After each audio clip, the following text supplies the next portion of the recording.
My name is Zainab Mohammed, and I'm a co-organizer at GDG Kuwait City and WTM.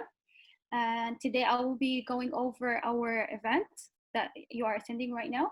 I think it's a great way to start your weekend. We're gonna do this event today and tomorrow. I think because the content is gonna be spread out on 2 days, so today and tomorrow. And the event, as it's titled, Web Development Workshop for Beginners. So we're gonna welcome you all. I hope you enjoy these 2 days with us. So first of all, I will be talking about us, which is GDG and WTM, and this stands for Google Developers Group and Women Tech Makers Kuwait City. So who are we? So we are a tech community, and our mission is to create a mutually supportive and positive learning platform for tech enthusiasts and people who are experts in certain type of technologies, and bring them together to share the passion they have for technology. So the vision that we have for our community is the collaboration between the tech industry with the professionals, and even like partners and sponsors who can sponsor these talents and have a platform to celebrate people who have the passion for tech, which why we are all here spending our weekends learning how to program. So us as a GDG, we were founded in 2017 by our Dr. Zainab Mohammed. We have done 53 tech events in total since then, and we had three international Women's Day events. In total, we are 22 organizers, and on Meetup, where you have signed up, we have 1,380 members, and we have successfully done 50 plus successful partnership with our sponsors. So right now I will be talking about the International Women's Day, which is the event that this event is under. So the International Women's Day, unfortunately, this year we had a huge plan for this event. And as I've mentioned in the earlier slide, we have done this event for 3 years in consecutive. And this year we were planning to have a much bigger event, but unfortunately, because of the COVID-19 situation, we had to switch everything online. And so we have like a variety of partners that we are very happy to collaborate with on this event, and we had also co-organizers. And our main partner is KFAS, which is our main sponsor, and we thank them for that, and other partners from the community, and even private companies. So for this year event, for the International Women's Day, we were planning to have 3 events in total under the theme of Each for Equal. So the first one was Kuwait Introduction to CTF Training, and that happened before this event. And the second event, which was the Django, which the one that you're attending right now, and the third one, which is the hackathon for social good. And we're very proud to announce that this this hackathon was done 3 times, and where we collaborate with tech professionals and community nonprofit communities to solve problems that are in the community for social good. So the first one that we have done for the cybersecurity training that happened. That was supposed to happen in March, but unfortunately we did it online. We have hosted 16 hours of CTF training in different topics, and that was followed by the 6 hours Kuwait National CTF competition that also happened online, and that was all for free. And that's something we want to thank our strategic and main sponsor, KFAS, for supporting us to deliver this training and the competition and the other events for free. Also, we have our other sponsor, which is NIU, which is a collaborative community. Our strategic partner also AHLI United Bank, DELOITTE, and MUNJIZA and MUKKANCOM. Can you guys hear me? Because someone is saying I can't hear anything. Okay, perfect. I think you need to like come again and try to sign in again. So we had in this event, we had 60 people trained and 11 teams participated in the Kuwait National CTF, and 3 winners hopefully will go to the MENA region CTF finals to represent Kuwait. So today's event, we're gonna be doing the Django workshop. These are our amazing instructors that will be working with you today and tomorrow. First of all, we have Hnaid, we have Shorok, we have Arwa, and we have Dr. Zainab. And you will get to know them after the introduction instantly. So the schedule, you can view the schedule on our Instagram page. We're gonna provide the link for you, and the instructors will tell you like when are the breaks. So this is the schedule for today, and schedule for tomorrow. It's gonna be also displayed tomorrow. But if you wanna go and see what are the schedules, you can go to our Instagram page and view the schedule for the 2 days in general. Prizes. We have prizes for this event, thanks to our sponsors. The first one is 2 collaborative space membership by NYU. And this will be including unlimited access to NYU spaces for 1 month, 6 hours of meeting room, and 3 hours of in podcast studio. And if any one of you knows like NYU, they have amazing like a space to work. It's very quiet. It's very even the view is amazing. You can view the Kuwait city. The voice, Zainab, it's NEU. So NEU collaborative space is the space. Oh, sorry. Okay, NEU. Okay. The second prize. I'm sorry for that. The second prize is 250 KDE cash by AHLI United Bank of Kuwait. The third prize is 4 gadgets giveaway by MUKKANCOM, which is another sponsor for us. Thank you, MUKKANCOM. And 20 mugs by GDG Kuwait City, and that's us. You will know more about the prizes tomorrow, inshallah, hopefully. And good luck to the people who are participating. And it's going to be a raffle, and it's going to be randomized. So I will be telling you what is the policy for the prizes. The same person cannot receive the same giveaway from partners, because as you saw, like we have two for example, prizes on the same category, so you can't get both of them. So we're gonna do the raffle again. The same person cannot receive more than 2 giveaways, because we want to be fair to everyone, and we want to give everyone the chance to win something from this event. But I guess the knowledge and the concepts that you will learn from this experience will be the one that is unprizable. We have some ground rules for this event, and please be mindful to that. The first one is try to attend both sessions, because they are because today you will learn something and tomorrow you will continue learning on it. TAs are available. So we have Seham, we have Rajnish, and we have Mohammed, our awesome TAs. They will be also available with the instructors to help them facilitate the event. Be respectful to others. If you see someone asking questions, please be mindful and ask questions, because we don't learn unless we ask. Be patient. That's the most important thing, because there are some technical problems.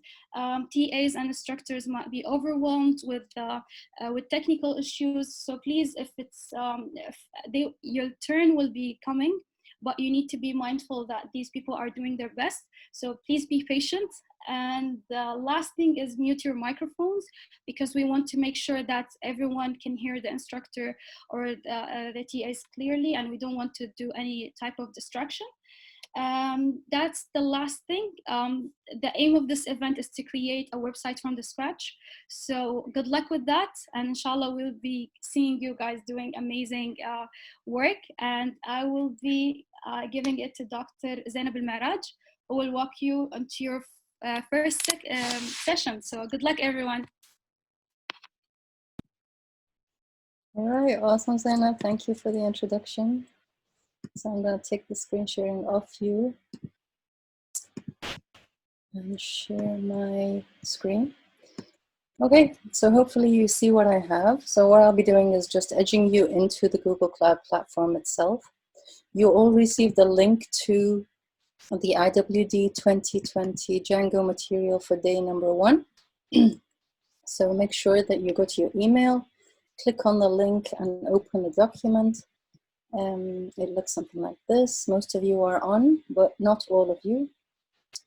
So you can download this and put it on your desktop and walk through it with us, or you can just work on it like me. Yeah, so I'm going to go step by step through it.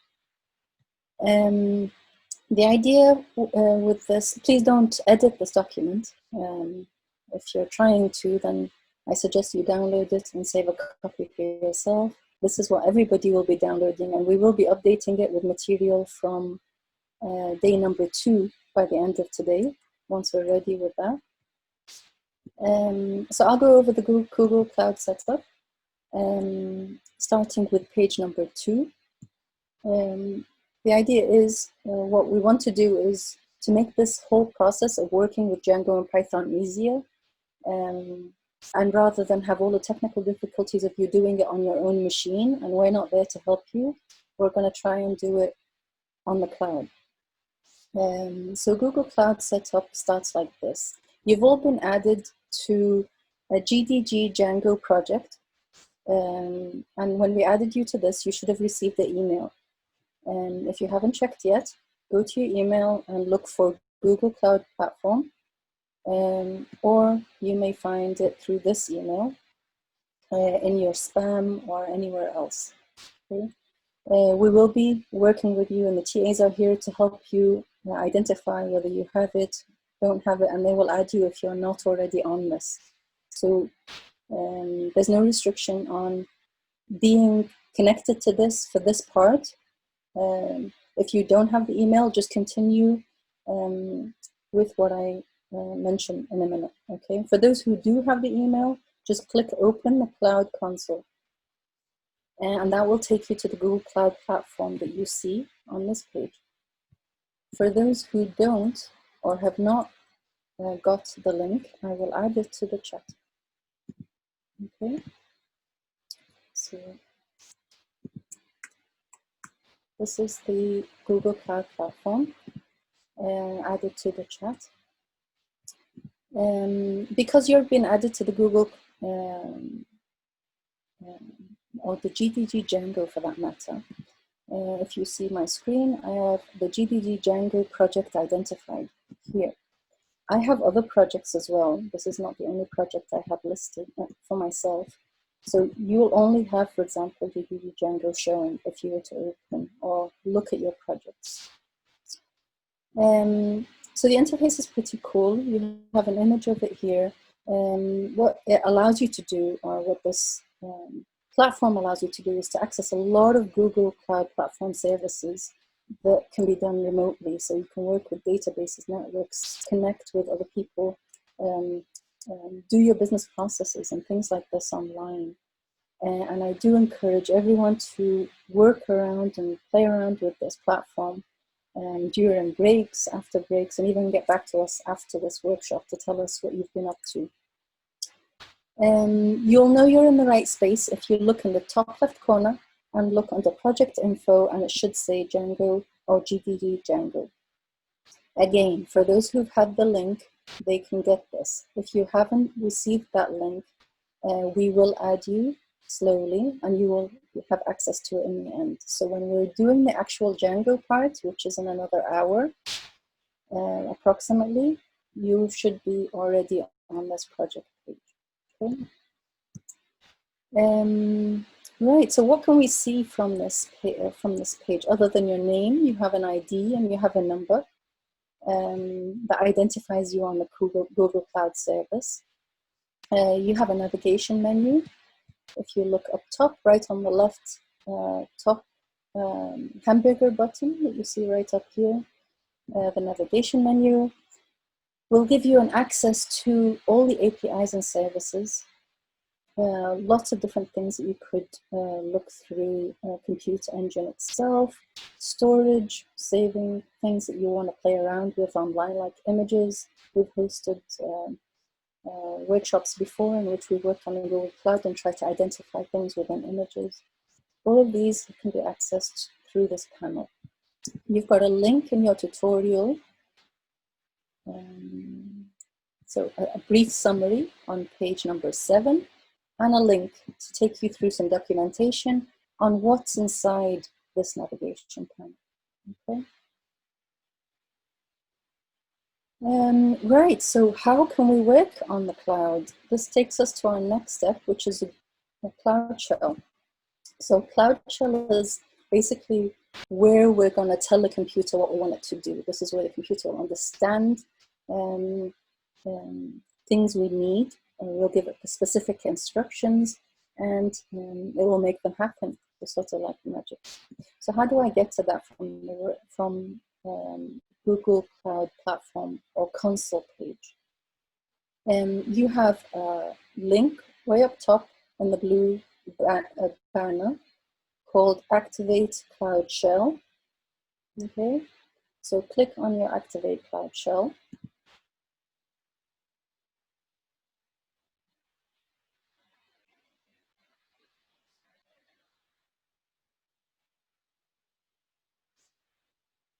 It'll take a minute or two probably just to come up. You'll get a bunch of text telling you that welcome to the Cloud Shell. It'll tell you which project you're in. Again, if you're not in the right project, it's okay. We will work with you until this is finished, so please don't panic. So this is interesting because it tells me my name. It tells me I'm working on a Cloud Shell, and it identifies a project I'm working in. So any command I do in this is going to be related to this project. So let's say later I add something else, or I'm looking at adding a new project or a trial, right? So that will change accordingly.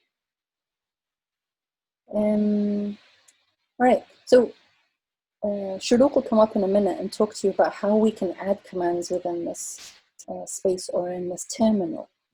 It's called a terminal, right? And I'll show you a different way in which we're going to also help you try to add code, because some of you joining here have not written code and may be hard to work within a panel.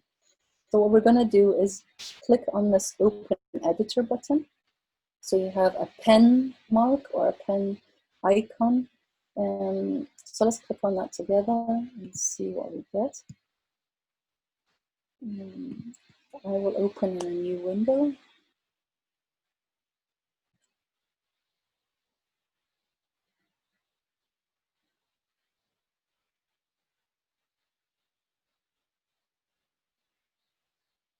Okay, so this is what the setup looks like. For those of you who are in the GDG Django folder, okay, we already have a couple of files available in there. You'll get the standard files.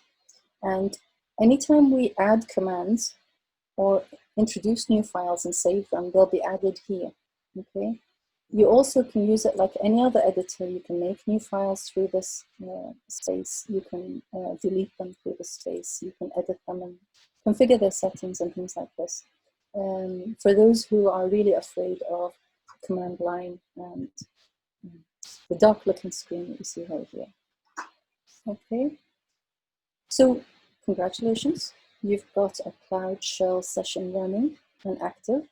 We're going to use the extra time that we have in these next couple of minutes to get those who are not at the stage or not onto the GDG Django project into it, before we start with the Python. Okay.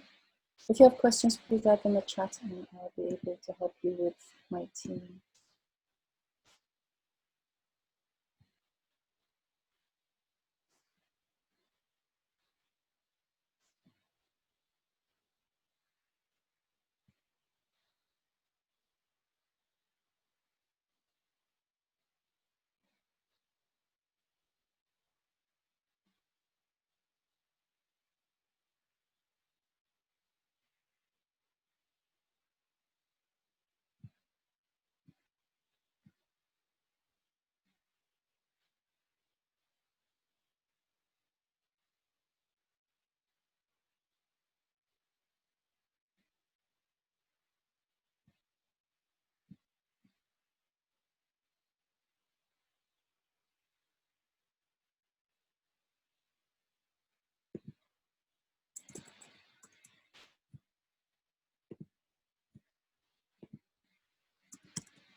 Okay, for those of you asking if you only see a README file, that's totally fine.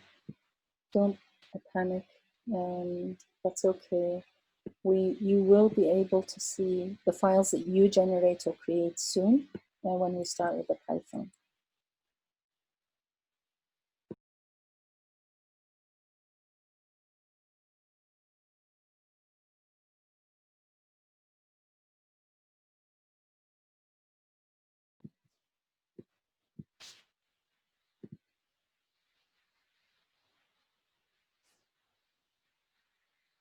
Okay, those who need to get to that point need to activate the Cloud Shell.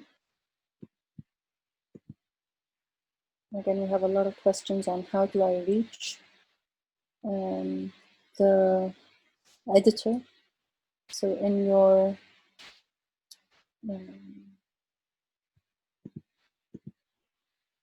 once you're in the page for the Google platform, like this, you have a point here at the top that says Activate Cloud Shell. Okay, so please click on the Activate Cloud Shell to reach the Open Editor.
Thank you everyone who's already set and ready. We're going to start the Python part in another 4 minutes.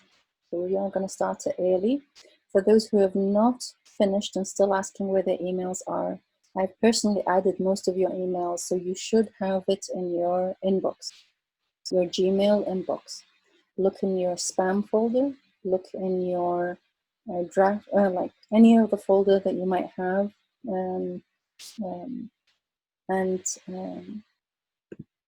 Again, look for this keyword, Google Cloud Platform, you will find it, okay? It will look something like this, and it will give you an Open Cloud Console link. When you click it, it'll ask you to accept the invitation to join GDD Django.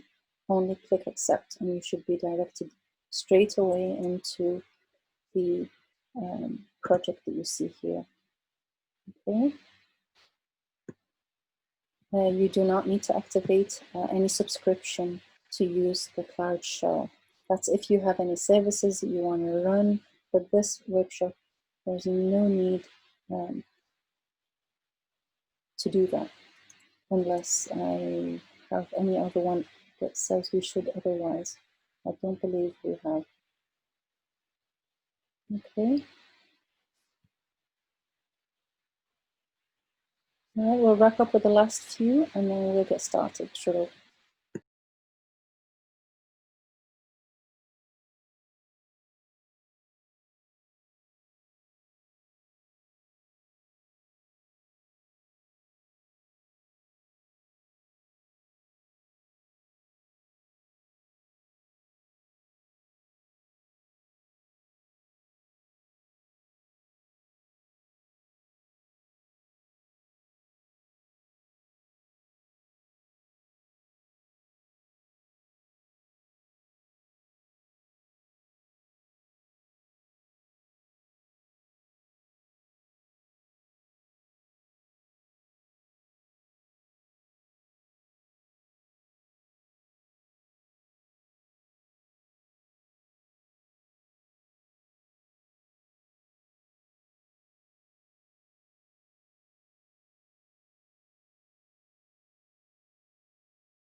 Okay. Hi everyone. My name is Shorok, and I'll be taking you through a quick introduction to Python for programming. Not sure how many of you are familiar with programming in general. If you ever had an experience with programming itself or not, but we'll learn together. All right. Is everyone set with their shells? Okay. I'll assume everything's gonna be fine, and I can start off. All right. If you have any issues, just ask the TAs, and I'm sure they're gonna talk to you and help you out. All right. Okay. So, has anyone ever heard of Python? Yeah. Okay. Let's see this poll. Please answer.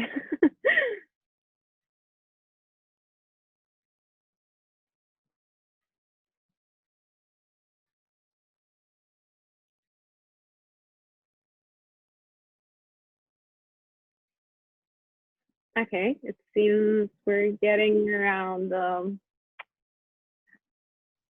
interesting number of people, like half of people know and do not know Python, but it's okay. So Python is a high-level programming language, and it's a very popular language. Yeah, it's a very popular language, and it's used for many things, such as web development, software development, mathematics, system scripting, machine learning, data science, and all of these topics. What can Python do for you is that it can be used to create a web application on a server. It can be also used alongside software to create workflows. It can connect to database systems. You can also use it to read and modify files. It can handle a lot of big data and perform complex mathematics. You're going to find a lot of what we call them libraries or tools that you can use with Python itself. You can also use it for rapid prototyping because it's so easy to actually write code for it and immediately run it, as you're going to see through your shell. Also, Python, a lot of people like to use it because it works on different platforms: Mac, Windows, Linux, Raspberry Pi, anything. You can just put it on it. It also has a very simple syntax similar to the English language because it allows developers to write programs faster, and it also you can use a lot of fewer lines to write your program using it. Python also runs on an interpreter system, meaning that the code can be executed as soon as you write it, as I said. So that's why it makes it easy for you to use it for prototyping.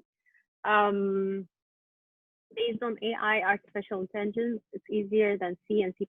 Yes, it is. What else?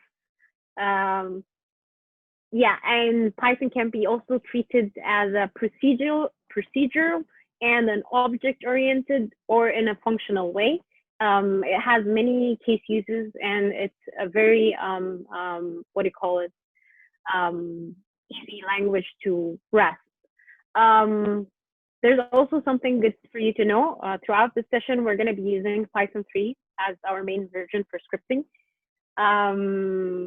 And even though Python 2, you can also use it, but we're going to focus on Python 3 because there are some small changes in the syntax for it.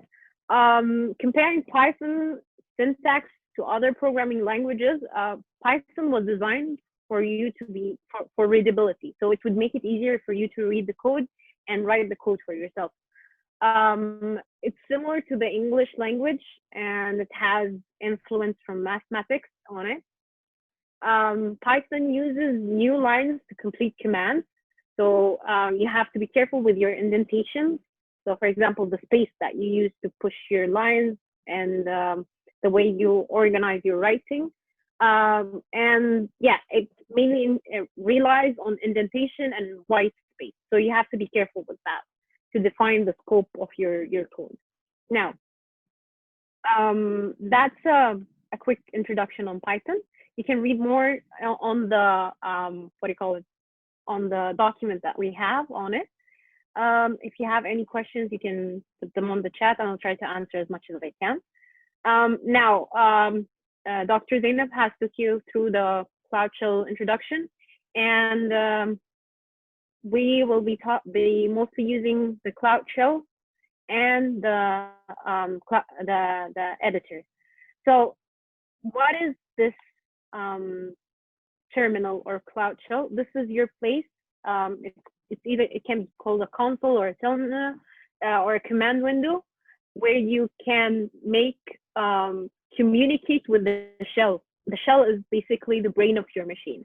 So if you use a Mac or a Linux machine, you can use it through your terminal or console. If you use a Windows machine, you can use something called PowerShell. It behaves the same way. What is Anaconda? I think Anaconda is a library, a Python library that you can use for machine learning. Not sure. I'm not. This is not my field of expertise. But yeah, you can find a lot of different, I think, libraries or tools that can be used with Python. But yeah, Python is a programming language that we will be working with for the Django workshop. And that's the reason why we're doing this introduction first. Now, yeah, so this is your command window, that's your console, which will be, you'll be executing a lot of commands and what do you call it, issue a lot of prompts through it. All right, so if you want to know which Python version you have on your machine, usually we use the -- version command. You can use it with any other libraries or programming languages that are installed on your machine to figure out which version you have. So if we say Python 3, which is the main command that we will be using, -- version, it will give you the Python version that you have, 3.7.3. Yeah, and yeah. Do you have any questions? Okay. All right.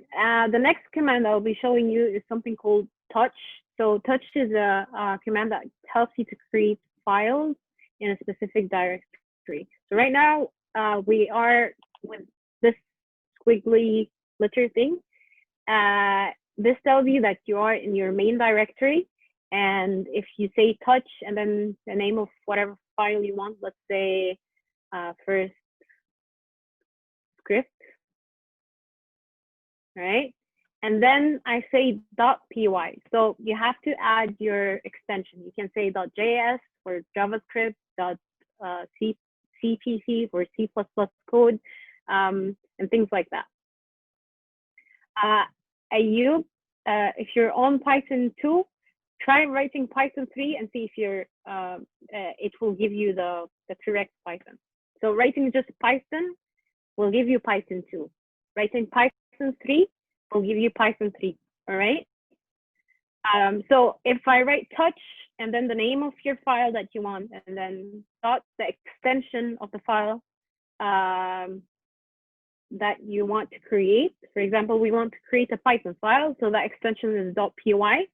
We press enter, and here on the editor, you're gonna see the script that we just created, right? That's how we create files. Now, let's start off with arithmetic operations, which is basically basic calculation methods and things like that. To access the Python, yeah, okay. To access Python in your shell, you just have to say Python 3 and enter, and you will get these 3 errors. So these 3 errors indicate that you're inside the Python shell, right? Can you guys do that? All right, if you do this, through this, you can do any programming, Python-based programming. What is it? What is what? Can you ask your question again? All right. So through this, I need to install Python. Are you on your cloud, Yusran? If you're on cloud, you do not need to install Python.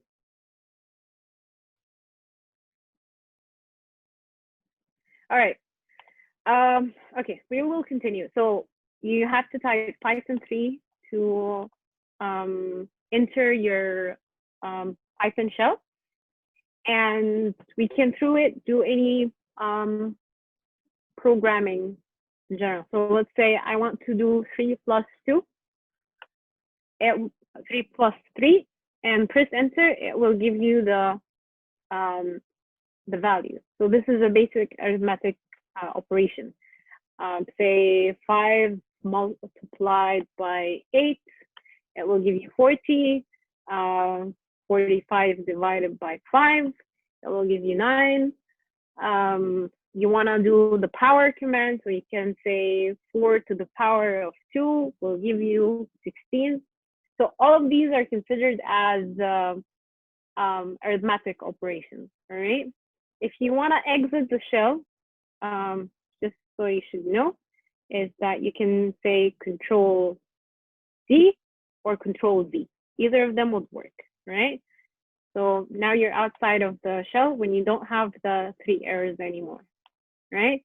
Again, to access the shell, you say Python 3 and enter, all right? Okay, so now we're done with the arithmetic operations. Let's talk about strings. So in Python, we have different data types, and one of the main data types that are used more commonly is strings.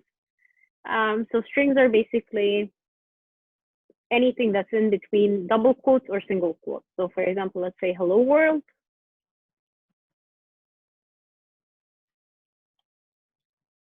All right.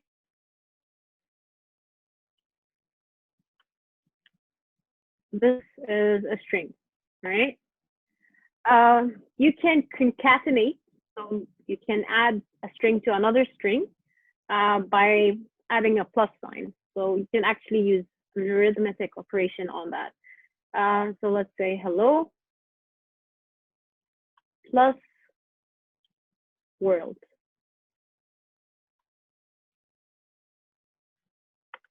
And you get the hello world message, right? You can also multiply your string. So you can make multiple instances. For example, let's say world, and I want to make it 3 times. World, world, world, all right? You can use functions, built-in functions in Python. For example, an upper function. So let's say Shorok dot upper. Right, this is called a function. Anything that has brackets is mostly a function. All right, and it will put all of the letters in the string that we've passed it into uppercase.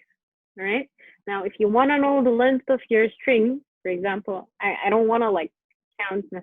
I have a really long paragraph and I want to know how many characters does it have, right? So for example, I could say len. So len is a function that you can use to count the number of letters in a string. So let's say, right? So you have so far 7 letters in the string. Okay. Now, there's a very crucial part of programming for you to know is how to read errors and how to understand them. So errors help you debug or figure out where is your mistakes if you understand them and know how to read them. So for example, if I try and say len and I pass it an integer, a number, all right? And I'm trying to figure out the length of a number, right? That is not allowed because the length function does not allow you to pass an integer value. How did I know this? If you look at this error, so you have here the last line in the error, it says type error. type error. It says object of type int, which is integer, has no length. You cannot use the length function with a data type of integer. All right. You're gonna see a lot of what do you call them, error messages while you code. It's a thing that you live with. All right. So how do I figure out the length of this number if I want to? There is another function that can help you turn that integer into a string. So you can say str and then the number that you want, and then it will print it between quotes. That means it's not a number anymore, it's a string. So if I say str and then 1, 2, 3, and then close the bracket and try to add a number to it, it will not allow you to do that because you cannot add an integer to a string. You have to have, if you want to do an arithmetic operation, both of them have to be of the same data type. Integer plus integer, string plus int plus string. All right. So you can see here in the error message, it says can only concatenate string, not integer to a string. Okay. Any questions?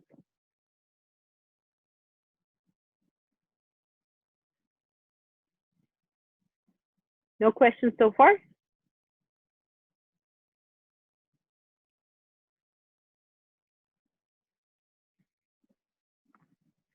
think we're good.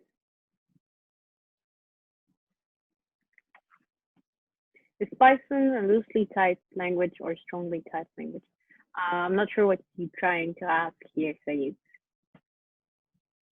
All right, moving on. Variables and programming. So variables are like small boxes that you can actually store information inside of them in programming. So a variable can be anything you want to name it, as long as it doesn't contradict with a name of a function or something, or a data type or something that is Python is already using. All right. So let's say I want to create the first variable and say name it as name here, right? So this is our variable. So how do you know it's a variable? Is that first, it's not a string, it's not an integer value, it is not any data type, all right? So if I say, yeah, now the reason why I'm getting an error after I press enter is that name is not defined. So how do we define variables? The way we define variables is to give them something to store inside of them. So I say name is equal to Shorok. You have to put it between quotations. All right. Now it's defined. So if I call name again, right, it will give me what it has stored. All right. This is not printing. This is showing me the value that is stored inside name. So what if I want to print this value? So there is a function called print. All right. And you can put inside of it the variable, and it will print the value inside the variable itself. All right. Now, what happens if I try and use the length function on that variable? It should behave the same, right? What do you guys think?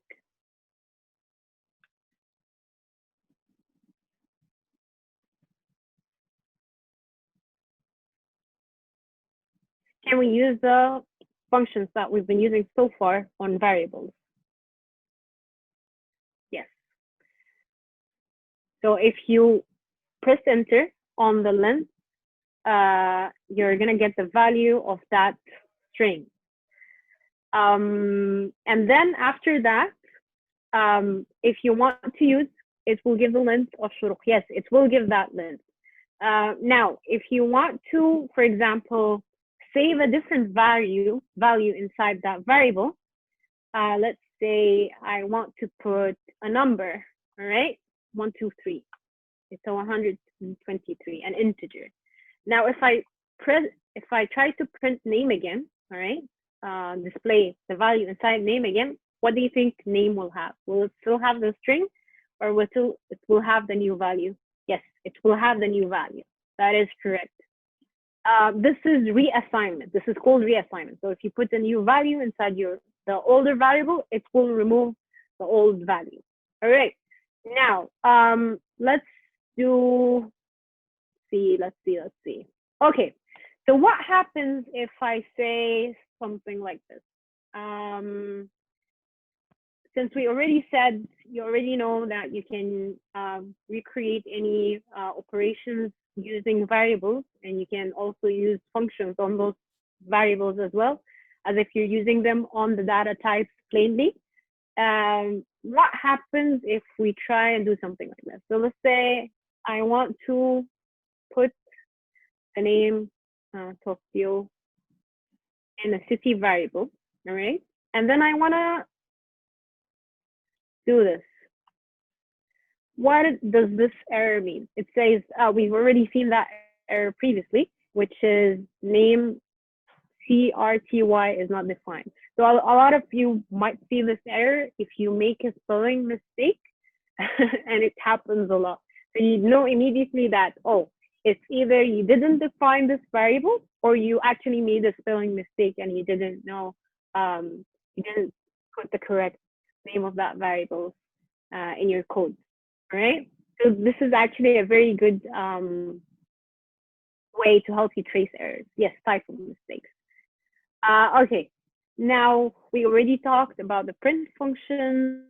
Now let's talk about a new different data type. So I hope all of you know what a list is. In programming, we use it a lot, but they behave differently from what do you call it? From the way we count their indexes. So for example, let's say I want to create a variable called Lotto, and I am creating, yes, list is an array, yes. But in Python, we call them lists. Now I created a variable called Lotto, and I assigned it an empty array. Now, the length function can also help you count, get the length of an array or a list. So if I say this, it tells you that this list is empty. That's why you get a 0. Now, if we say, I want to reassign the values of Lotto and say, let's put some numbers inside of here. 2, 8.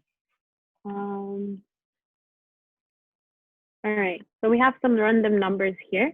The way you separate values inside of an array is using a comma, right? So this is a value, this is a value, this is a value, and this is a value, right?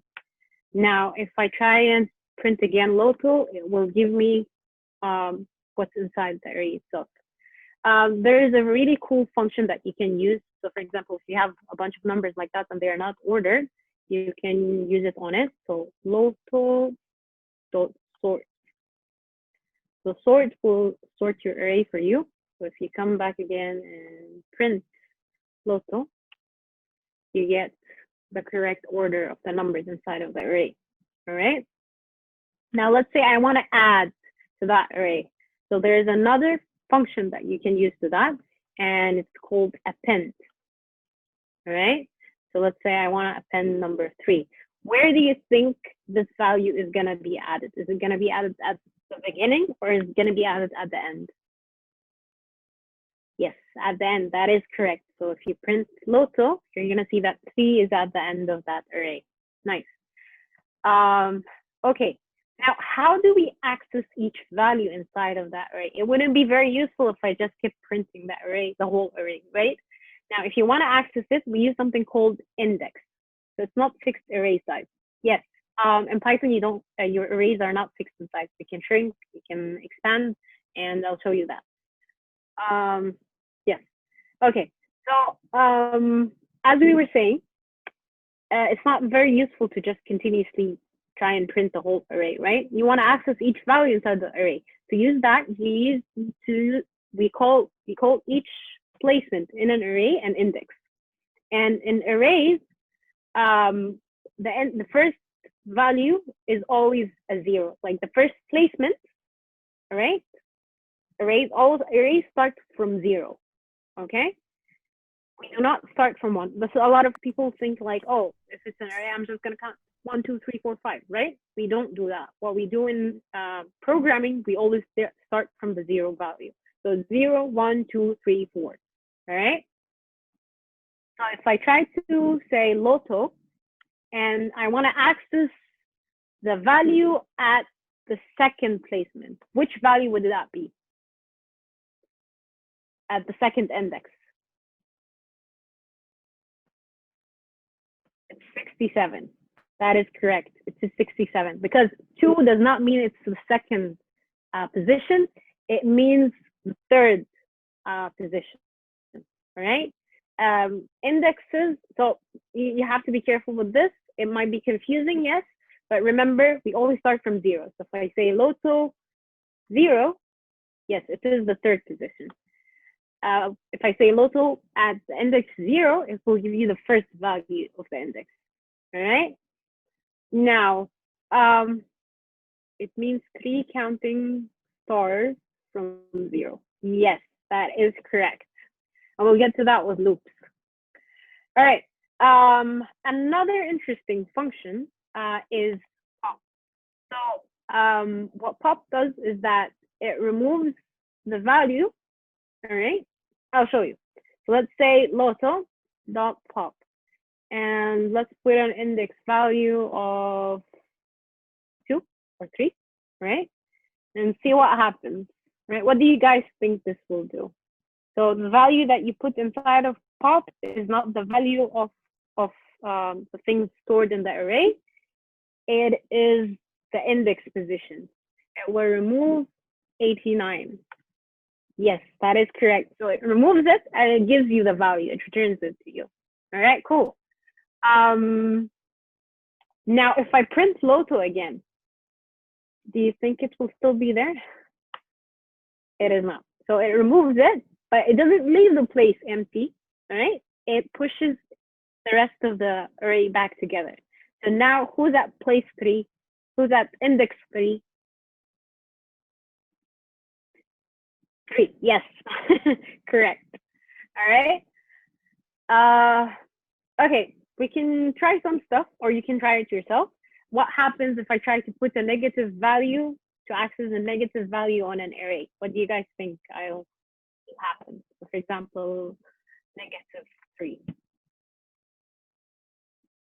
Yeah, you're gonna get, oh, okay. So the thing is,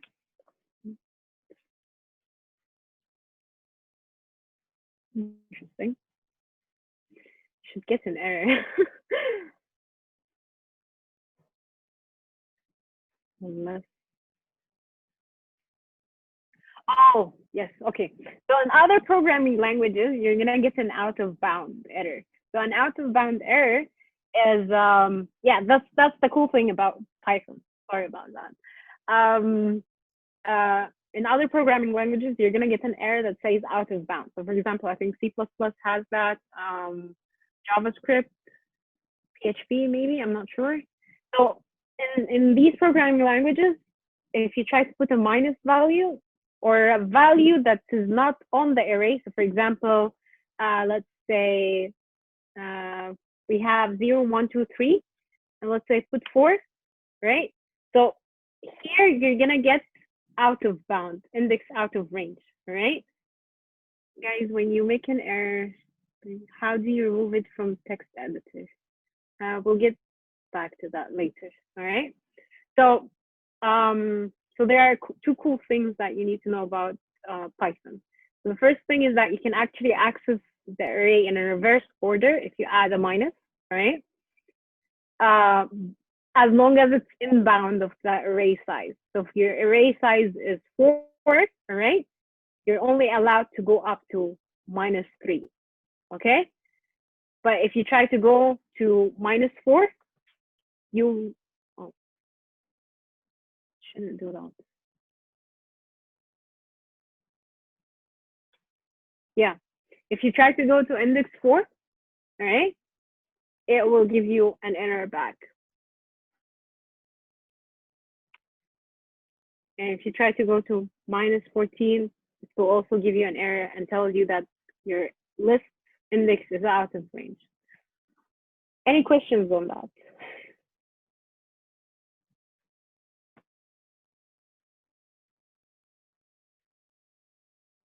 The last element is -1. What do you mean, Jasim? So if I do -1, oh yeah, okay, I get what you're saying. Yes, it is, because you're going by reverse order. Okay, cool. We'll continue with dictionaries. Yeah. So for dictionaries, dictionaries are denoted by squiggly brackets, right? Unlike the square brackets that we use for arrays. Dictionaries are so cool, right? You know why? Because you can actually store any type of data type inside of it and label it. So when I say label it, is that values inside dictionaries, they come in pairs. They come in a key value, your key name, and your value, all right? So you store variables inside of a dictionary. Does that make sense? If you count from the back, you have until -4. Yep, that is correct. Okay, so let's try to make a dictionary. Let's see. So participants.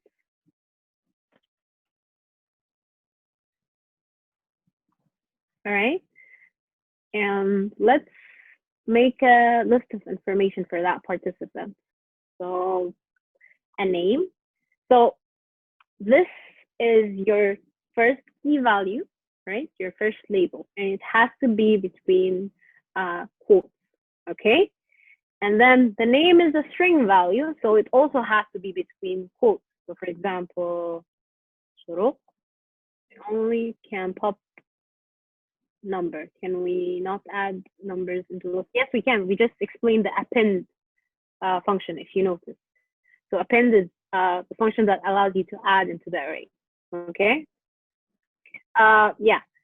So you have your key name, right? And you have your value as shuruk, which is a string. Now the second tuple, right, that we want to add is, for example, let's say age, okay? And age is an integer, so we just put it like that, 23, right? I can also make a list of favorite things, right? Cool. So I can say favorite, right? And I can start an array and say orange. And I can also say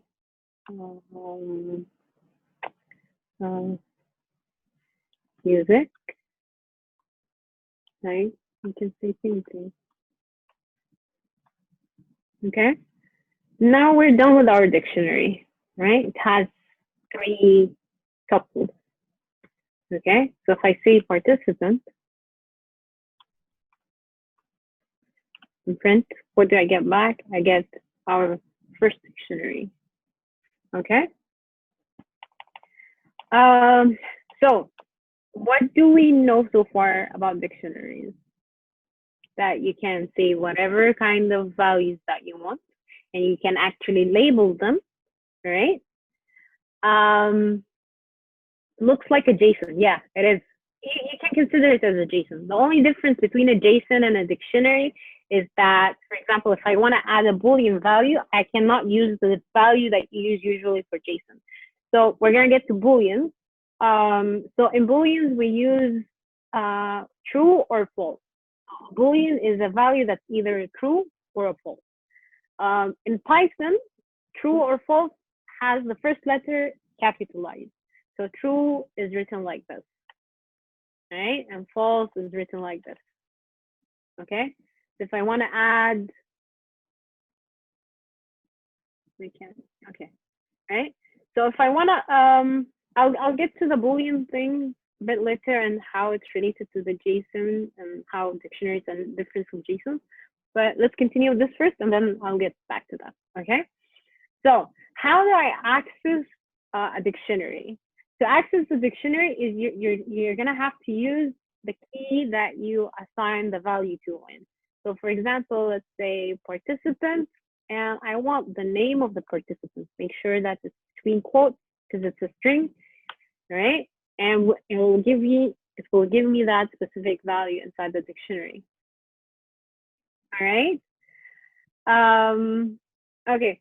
And then the next part. So let's say I want to print something that's not inside the dictionary. Let's say, what can we say? Country, for example, right? Country is not inside the dictionary. What do you think is going to happen? Yes, you get an error. And the error you get is a key error. All right. So far we've seen a name error, we've seen a type error, and now we get a key error. So here it literally means that this does not exist inside your dictionary. Cool. All right.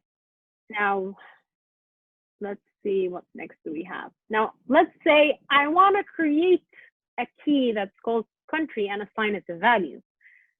What do we do is that, yeah, like this, Shaikha, we're gonna get to it, don't worry.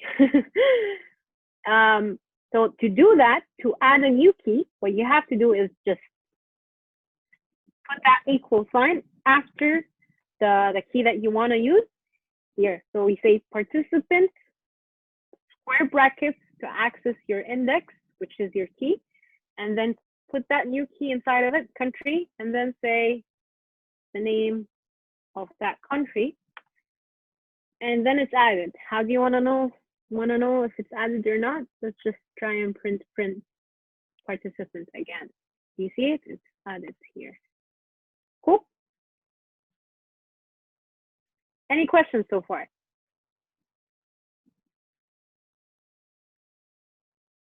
Okay, so what's cool also about dictionaries is that you can use all of the previous functions that we've just mentioned. So you can use length and you can use pop on it, right? Last part. Okay, we got a poll. Let's quickly answer that poll and I'll get to your question. So if you have a question, write it down while we answer the poll. Why do we need dictionary? If you make an error, how do you delete or change your code? Right now, because we're working inside the shell, all right? Okay, yeah, you can just pass through that error issue, right? We will work on the script file itself, and I'll show you how to fix things and do things through the file. All right, do this stuff already. We got 11 people who are smart. All right, cool. Let's continue. All right. Okay, so let's see. You have a question about the quotations or when do we use them? So far you know two places for Layla. You know two places where you need to use the quotations. If you want to define a string, you have to use the quotation around them. If you want to define a new key inside a dictionary, you have to also use the quotes around them, right? You can use double quotes or single quotes, it's fine.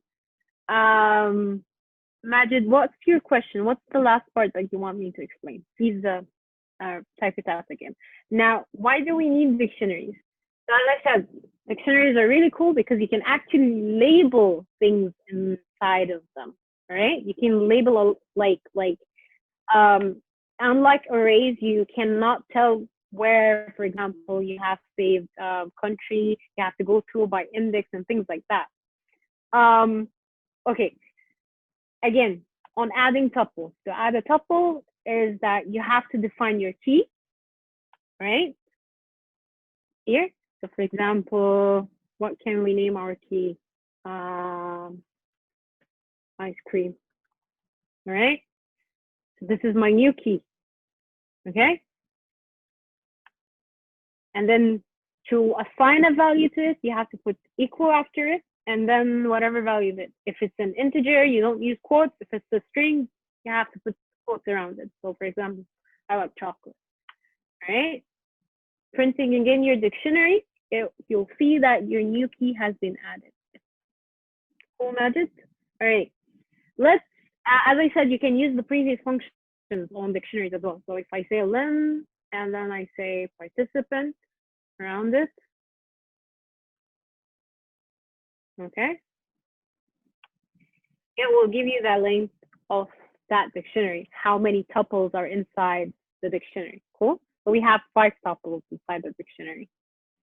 Now I want to remove a key from that dictionary. So let's say participant.pop, all right?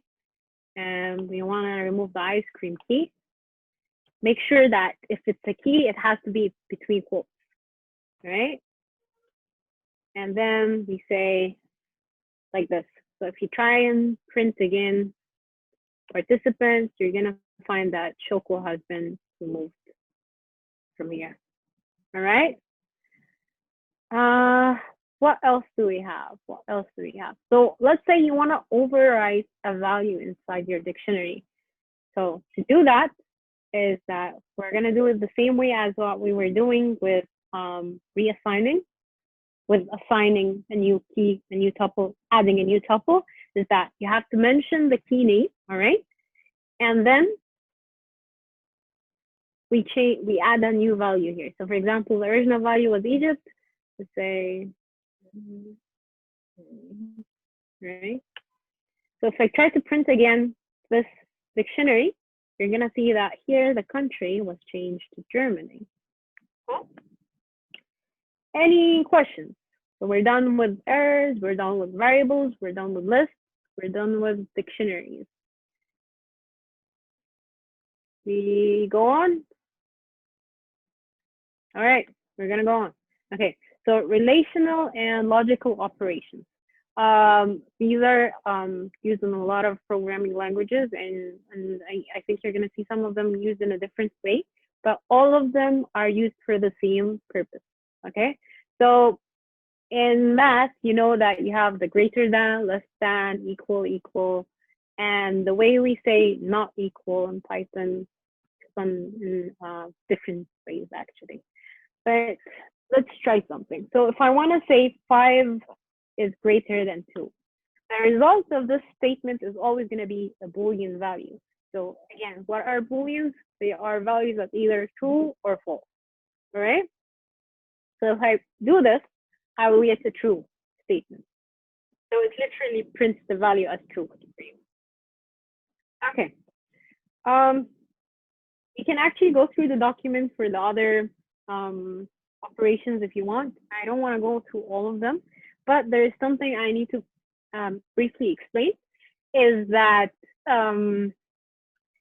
how do we assist a statement, or how is it in programming? Is it, what do you call it? Calculated or run, right? So for example, if I have,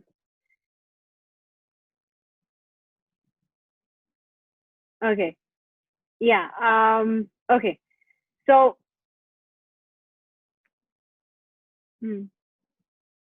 space make code more readable, right? They do not introduce syntax errors.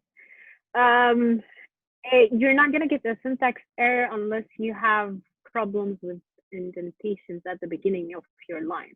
So for example, as I said, Python is a very sensitive language in regards to its white space. So we can, I'll show you that when we move to start writing in file. Then it will be more clear for you. Okay. Okay, so to talk about logical and arithmetic operations, so for example, as I was saying, the 5 greater than 2 statement will always result in a Boolean value, either true or false. Same thing if I try and do it like this. So 5 greater than 2 multiplied by 5. The way this statement is gonna get executed, right, is very important. So how do you think, what do you think is gonna be the result of something like this? Is it gonna do the multiplication first, or is it gonna do the greater than operation first? Yes, it will do the multiplication first, and then it will do the greater than operation, the relational operation. That is correct. You can see that here. So what do you think? Is it true or false? Yep, it is false. Okay. What about saying something like this? So what do you think is the difference between using 1 equal and 2 equal? If I do a 1 equal, right, what do you think is the result that's going to show up?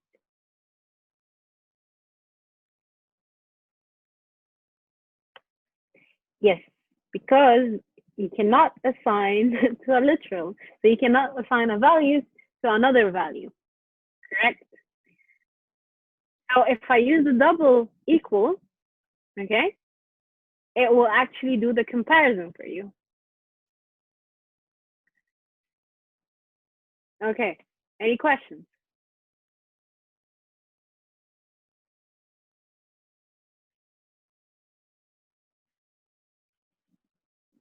No questions. Okay, cool. So if I say the exclamation mark in coding usually denotes not, right? In Python, we can actually use the word not as well. So I'll show you both ways. So when I say 5 is not equal to 2 multiplied by 5, you're going to get the result of true. Yep. You want to see the way we say not. So if I say not here, you should get something like that. Make sense? Okay. Let's see.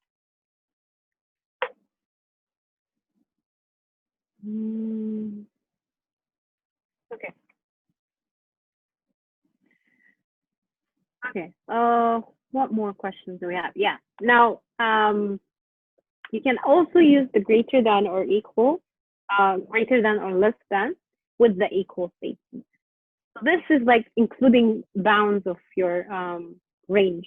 If I'm saying that 5 is greater than or equal than 10, I am including that part of the value. So let's say, let's make it like this actually. 5 is greater than or equal to 5. That is a true statement, right? Because it is not greater, but it is actually equal to. So you're including the other value into that statement as well, all right? We have a not at the beginning. So that actually switches the whole statement, right? But this one will give you a truth. Okay, doesn't matter where the equal is. Yes, it does matter. It matters a lot. So it always has to be on the right. Okay, the equal is always after the arithmetic operation that you add. The logical operation thing, the relational operation that you add before it. So either you have the not, which is the exclamation mark, or the greater than, or an equal statement, or a less statement. You have to put the not for the comparison. You have to put the equal for the comparison after that. Okay? Is that clear? I hope so. Decim, because of the not? Yes, that is correct.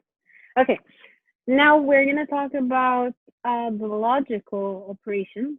All right, so we have and, or, and not. You've already seen the not. So the not switches whatever comes after it. It literally just, what do you call it, reverses it. So if I say not true, it means false. If I say not false, it's true. You can see it here. If I say not true, you get false, right? Now, the other two logical operations that we have is and, or. So if I say 6 is greater than 2, right? And 2 is greater than 3. Oh. Okay. What do you think am I gonna get? Is it gonna first do the comparison and then do the AND statement? Or is it gonna do the AND statement for 2 and 2 and then the comparison? Comparison, then AND. Yes, that is correct. All right. So you're gonna get the true value because 6 is greater than 2 and 2 is less than 3. All right. So the thing about logical operations is that you have to not memorize them, but understand how they work. So an AND, if you have a true and true, you're gonna always get the true. If you have a true and false, you're gonna get the true. Sorry, false. So like this. Let me show you. True and false is false, right? On the AND logical operation, the false is dominant. Basic truth statement. Yes, that is correct. That's a lot of people here might be beginners, so that's why I'm going through that. Okay. Let's see. So since all of you understand the logical operators, let's start with else statements. Right? I'm gonna exit the shell and we're gonna start using the editor. Okay? So Control D will exit the shell. Cool. Okay. Yes, Hawara, that is correct. Okay. So for else, so lots of things in code should be executed only when given conditions. So the else statement, from what it is linguistically means, is that it means literally conditional statement. Okay. So to do that, we have just a specific format for it in Python. So we start off, this is our file, by the way, in the editor. Remember the file I just created a while ago at the start, the touch, using touch, right? So I'm gonna create an if statement and say f3 is greater than 2. Cool. And I end my statement by using colon. Okay.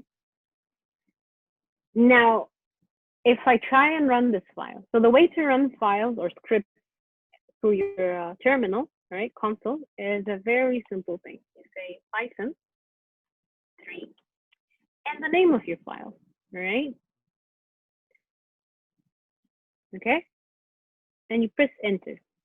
We get an error, yay!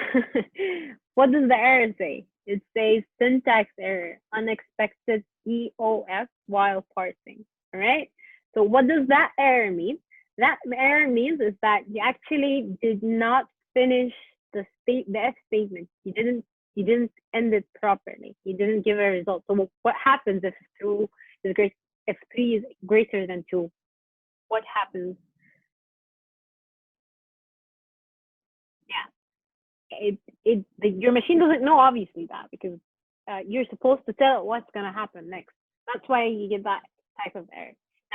Now what happens next is that we press enter. If you notice here, you get an indentation. How to exit Python on Mac? Just do Command D. Adil, Command D. Okay. Continuing off on this.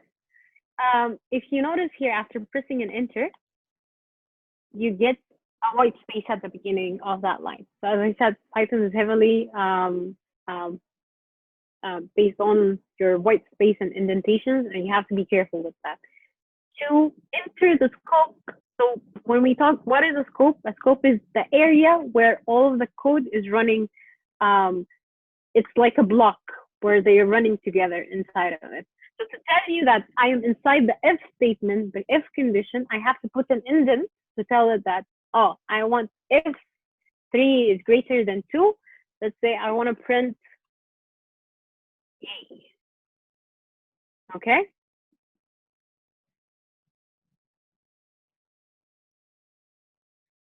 Press 4. Oh, you're doing this from the start. It's okay. Okay. Yeah. So now, if we run again this file, all right, we get Yay! Because now your code, your machine knows that what would happen if 3 is greater than 2. Okay.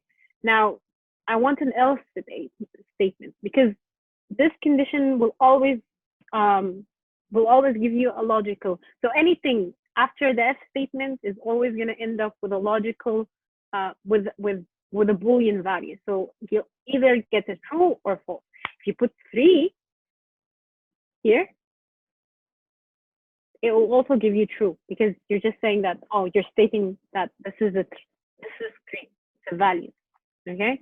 If you try and run it again, it will print yay for you. Okay.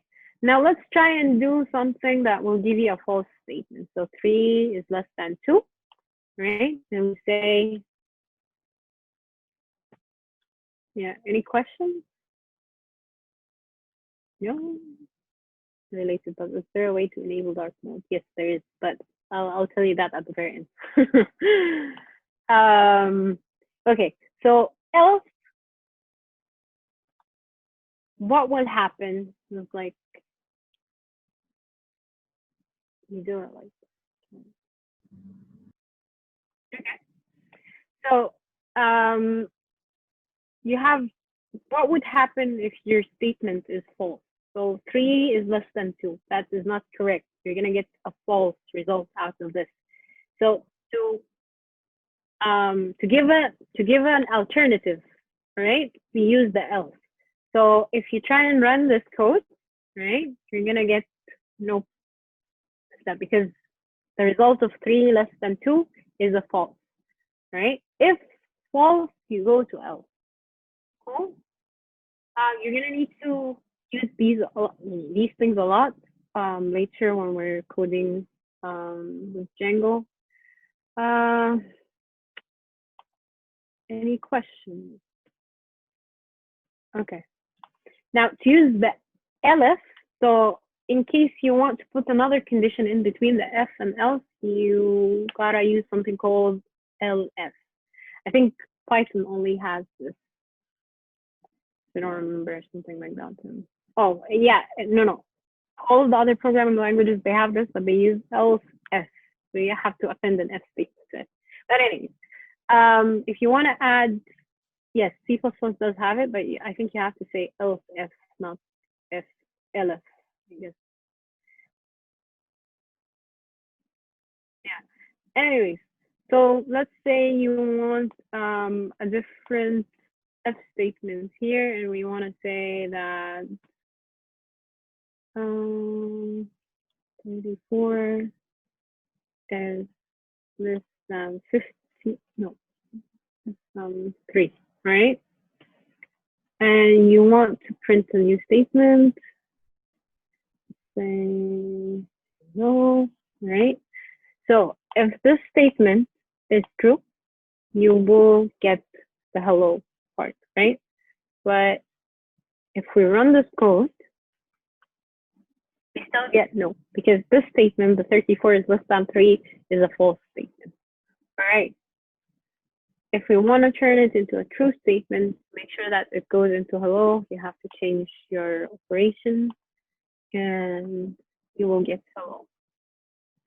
Okay. Let's see. Okay. I think we're getting to the last part of our session, which are loops. Cool. So loops are what we call it, things that help you not to repeat your code, like repeat writing your code many times. So let's say I want to run the statement 3 times, right? Instead of just copy pasting it 3 times, right? You can actually use a loop to print for you 3 times this conditional run statement. Let's try and talk about this, all right? So let's say we have an array that has a bunch of names. I don't know.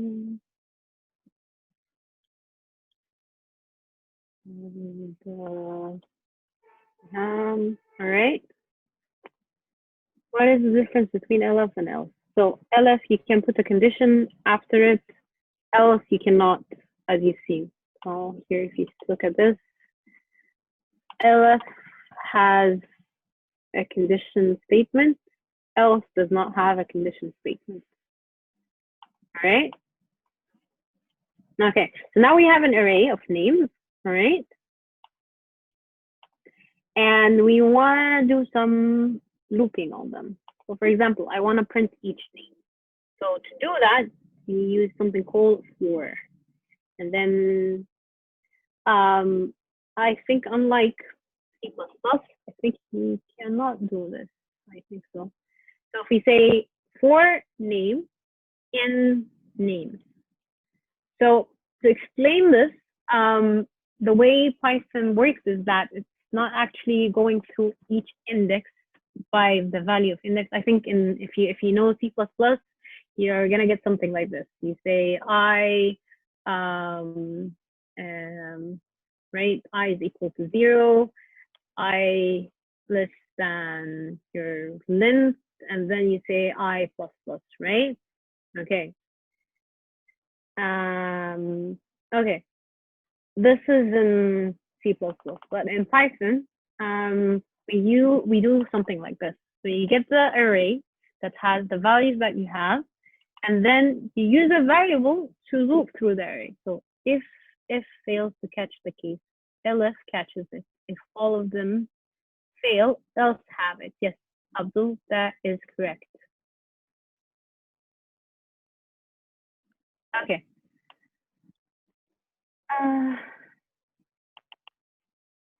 Okay. So let's finish the last thing so we can actually start with something cool, which is the quiz. We're gonna have our first giveaway with it. So I hope you've been focusing with all of the information I've been giving, and we'll see who's gonna win our quiz. Now, back to the loops. So what we were saying here is that you have something in Python. What we do is that we actually go through the array itself. We don't use an index to iterate, all right? So to do that, first you create a variable, right, that you will use to iterate, all right? And then you have the keyword in, which allows you to do that iteration on your array. So for name in name, okay? And then you have your colon to end your statement for the for loop, and then enter into the scope of that for loop, right? Let's say I want to print the names inside here, right? So I use the variable that I'm using to iterate, to go through each position inside the array, okay? So we say for name in name, print the name, the value of name inside that array, all right? Now, if I try to run this script, you're gonna get each name on each row, or on each of them on a new line, I mean, all right? Because the print statement actually does that. So every time you use print, and it will print the next thing on a new line. Okay, it went through all of the values inside the array. We have, and it went in the same order that we have the values saved in. Cool. Any questions on that?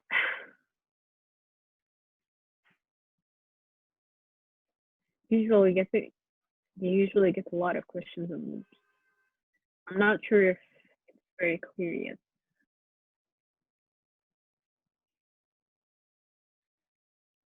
Okay. There's another way. Why did we say in name? So again, as I was saying, in names, not name. So names is the variable that has the array that you have, okay? In is the, what do you call it? It's the operator, right? That helps you to go through the values inside your array. So for example, I can actually use it in an if statement if you want to see. I want to say if Arwa in name, right? I will print found. Cool. So instead of actually using an if statement to go through each value, okay, I can let name be X as well. I'll do that in the next if statement. Okay, it allows you to go through your whole array without actually having to use it. What do you call it? To go through each value. So if I do this, hopefully I'm correct. It will go through the array and look for Arwa, and then it will print to you that it found that value. Does that make sense? So do you know what in does now?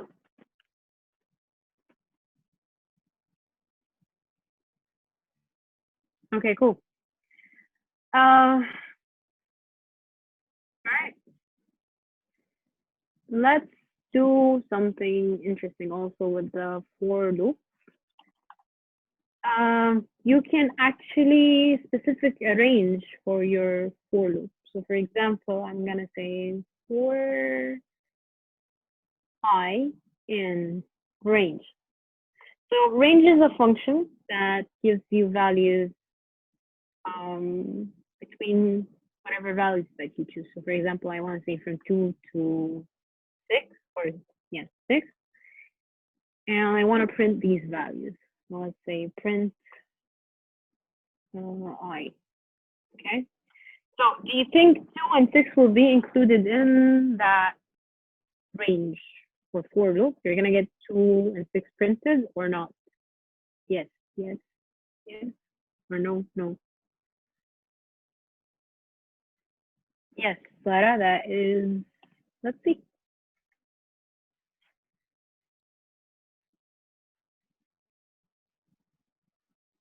Okay. So what happens here is that 2, 3, 4, 5, and 6 is not included in the range. So that's the thing with the range function. It will only take that value, and from that value, all right, the first value that you have, your beginning of your bound, you don't you have to declare what I is from the very beginning? No, you don't. So again, the in operator, right? Yeah, I is the iteration, or does it automatically take I as 1? Yes. Okay, so it's not taking I as 1. It's taking, so I is like your iterator, as Abdul said. So what is iteration? Okay, so iteration is basically, it means going through something in an iterative way, in a repetitive way. Okay, so I is your variable that you use to go through the array or through the list that you have. Okay, does it automatically take I equal 1? No, because as I said, I will take the first value in your array. So if your array is from 2 to 5, it will take 2 as the first value. If your array is named like what we did here, for example, instead of saying range, I say name, all right? It will take Arwa as the first value, all right? Yeah, the iteration is something which takes the first value of the array or dictionary. All right, I hope that makes sense.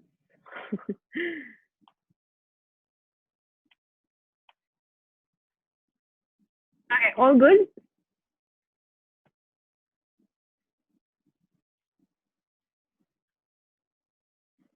Okay.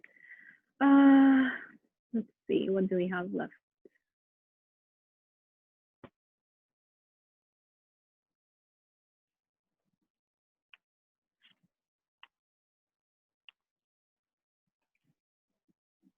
Any questions, even on the previous content that we just talked about?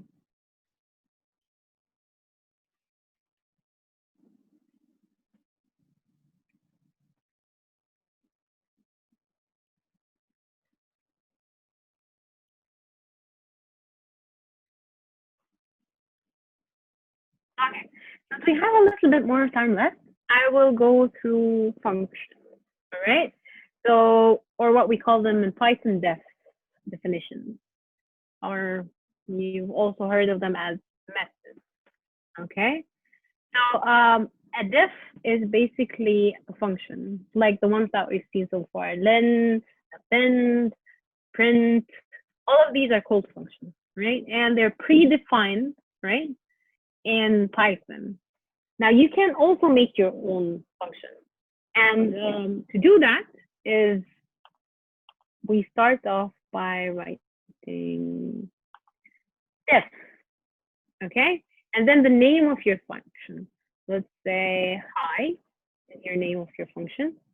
And then your parentheses. So these parentheses take whatever value you give it. So whatever is passed between it, we call it a param. So for example, we can do, we'll go to this after I finish this part, all right? Yeah, okay, so you put your parentheses and then you have to put your colons to make sure that you ended that this is the definition, this is your statement to define a function, okay? And indentation is very important whenever you're making statements like these. And then, for example, hi should print hello world.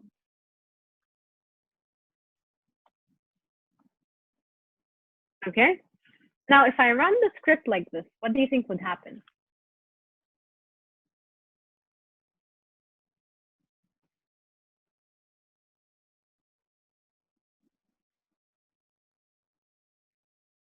Okay, not an error. It is exactly nothing. You're not gonna get anything. Yes, until you call hi. So what do we mean by calling? When I write hi, it will print hello world. Whenever the hi function is called, yes. So if you don't know what calling means is that you're actually, be careful, I removed the indentation because I don't want to be inside the function anymore, okay? Calling is basically just saying the name of your function and putting the brackets without using the def, which was we've been doing with the print function, the len function, any of the functions that we've used so far, all right? So if I try to run this again, it will print the hello world statement, all right? Okay, one last time about using a function but passing a param. So let's say I want to call that name a name, all right, without having to write the statement multiple times. Name is the variable or your param that you will feed it and add it to the statement. So for example, if I want to say this name, right? And say hi,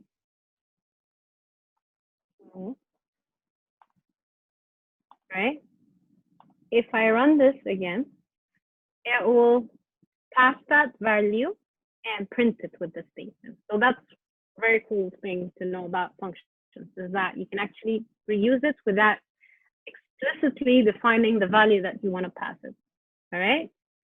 Now, if I want to use this function with the array that we've had before, right? I want to say all of these names. I want to say hello world to all of these names, but without having to repeat the hi statement, hi Shorok, hi Arwa, hi Seham, right? So we're going to combine it with the for loop that we have. So as we said, for I, X, name, whatever you want to name that variable in, your names array, right? I want to call the hi function and pass it that name, right? That's why previously I had it named as name, right? Okay.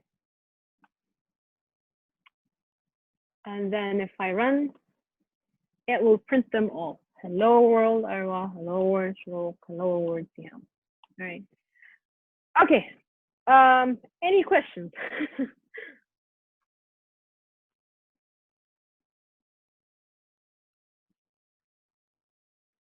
hope this is clear, or is it too overwhelming? I think we've reached our end of this part. The words we put in text editor. Yes. How do we put in console? What do you mean?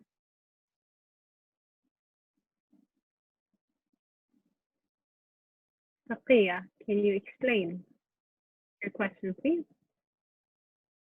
As in what we write in the text editor. Yes, you can actually do this as well inside the console if you want, but you have to do, so they have to go to console. I'm not sure I understand exactly your question. The words we save and then run it through the shell. Oh, okay. All right, cool. Okay, anything else?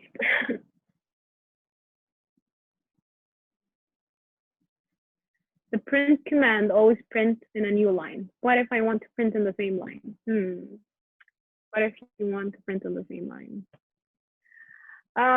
Okay, so because I don't have enough time to explain everything right now, and I think I'm running out of time, what you could do is that you can go and search for all possible ways to use the print, because you can actually customize the print statement to like pass specific values in a specific order, and you can like what you call style it in a sense. And to do that, maybe you can go and Google how to use the print statement or basics on using print in Python or something like that. And you're gonna find a lot of different ways that you can pass values to print and the way you can style the printing and things like that. All right, I hope that would answer your question.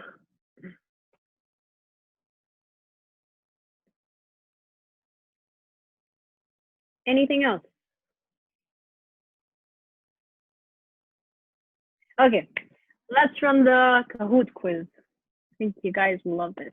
So first thing I need you to do is to make sure that you have your, I don't remember, but it goes something like you have to remove the N operand. You can search on that if you want, because we don't have enough time. Okay, so we're gonna do a Kahoot quiz. If you're not familiar with Kahoot, I'd like you to do the following, is that bring out your phone, right? Make sure that you have your screen still running, okay? So you can actually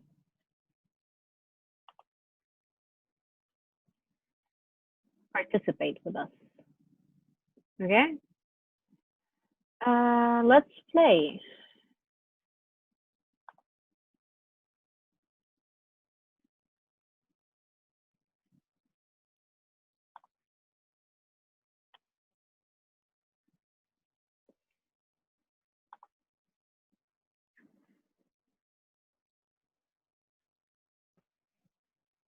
Okay. So I want you to go on your phone and access www.kahoot.it. I'm gonna post it here, right? Yeah, so the prize for this is a flash drive sponsored by MUKKANCOM. It's a really cool flash drive. And I hope all of you would participate with us. It's a really fun activity, by the way. So let's see. Come on, come on, come on. Let's join. This is the code, right? You have to put it inside your, can we also do this on desktop? You can, but you have to make sure that you see the screen, right? This screen is very important because you're gonna see the questions here, okay?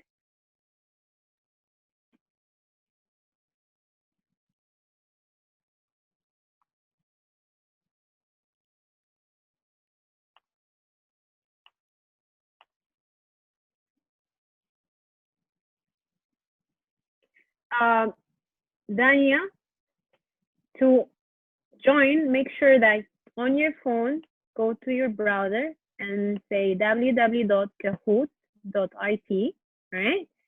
And then it will load your screen and it will show you a small box that says enter PIN. And then you have to enter this number, 682224, all right? And then it will ask you to enter a nickname, okay? Please use your name from the session, okay? On Zoom, so we actually know who has joined.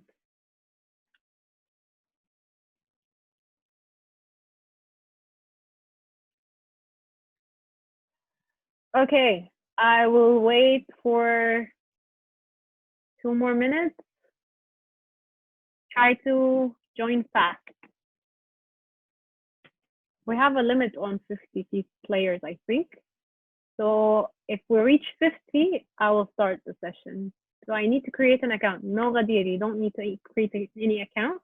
Just go again, as I said, to this link, www.kahoot.it, and then enter the PIN, right? And then enter the PIN, and it will ask you for a nickname. Use your actual name so we know if you're participating. All right, I think we got 6 more slots left. All right.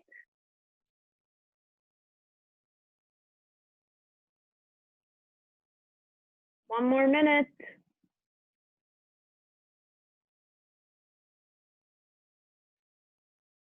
Okay. Anybody else? We still got 4 places left.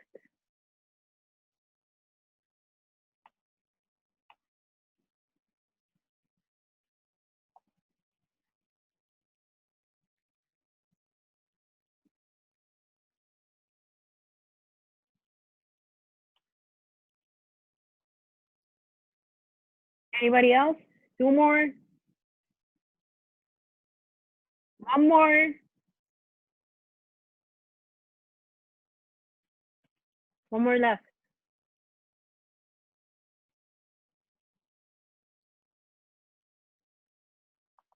Okay, I'm gonna start, all right? Hope everyone is ready. Okay. I think someone left, but anyways, I'm gonna start. Okay, we're starting. Okay, the first question for Google Cloud and Introduction to Python. Ready? Which command is used to change the project in the Google Cloud? First option is Google Cloud sets project ID, Google config sets project ID, Google Cloud config project ID, Google Cloud config sets project ID. I'm wondering, did we actually do this? Okay, nice. We got 7 people who know this. Cool.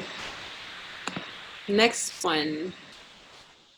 Maha is in the frontier. Next question. What is the primary language used in Django?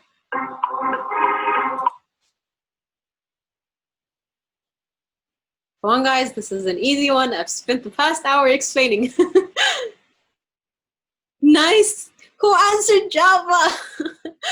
Okay. Shaheen is in the frontier now. Cool. Which of the following data types can you store in variables? Lists, strings, dictionaries, or all of the mentioned? Come on, guys. Okay. You can actually store all of them, not just lists or dictionaries or strings. Okay. We got someone who's really fighting for that flash drive.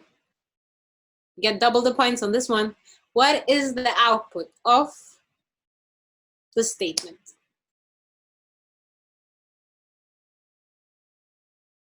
Think carefully.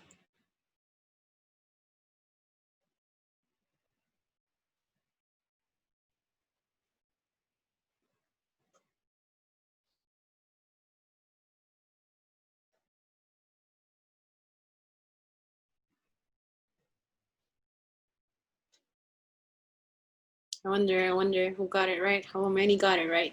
Okay, we got 21 people answering 3. If you've noticed in the previous picture, is that I reassigned the test variable into an empty dictionary. That's why you get a 0 length, all right? It's not none, it's not an error, it's not 3. Cool?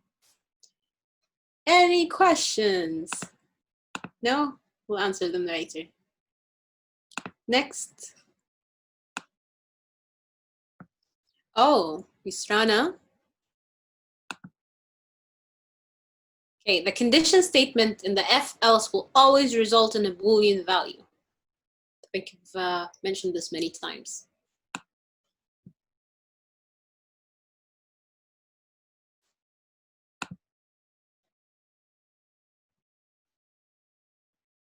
Come on, come on, come on. All right, why would you think it's false? You're always gonna get a true or false as the result for the if statement, and then it's either true or false. That's why we use if else, right? Okay, the next one. Okay, double the points. What is the output of the following code? Focus on this one. Make sure you're keeping track. Be careful with the timer.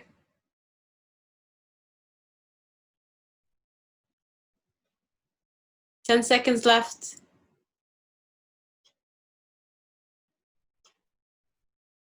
Come on, come on, come on.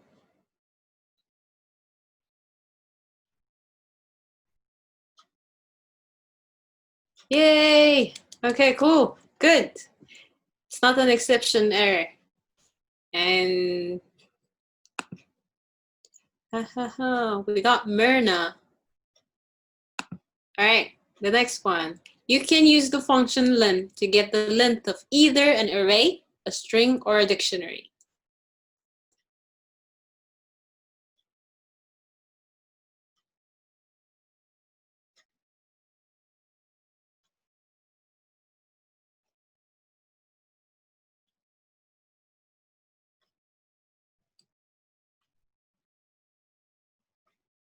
All right, cool. That is true, because we've been using it a lot now.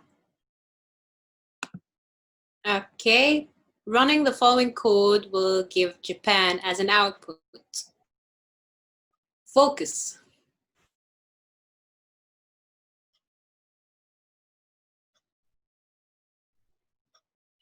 I think a lot of people did not carefully read the code snippet.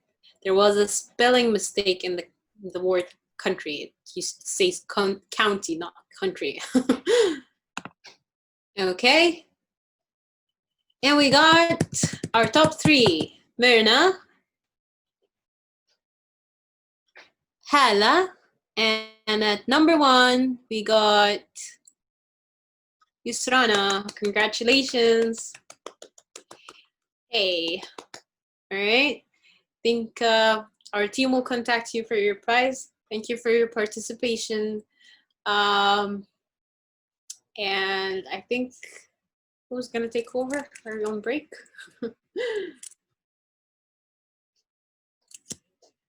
All right. Okay, Yusrana, congratulations. We're also going to give a mug to each of the second and third prize winners, so you're not going away with nothing. Well done.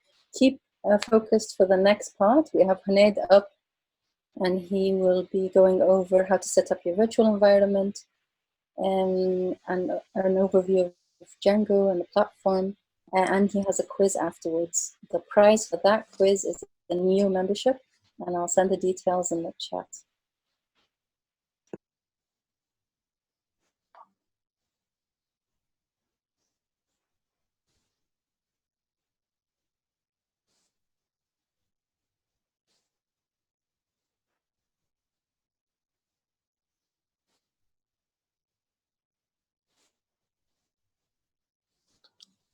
Hello.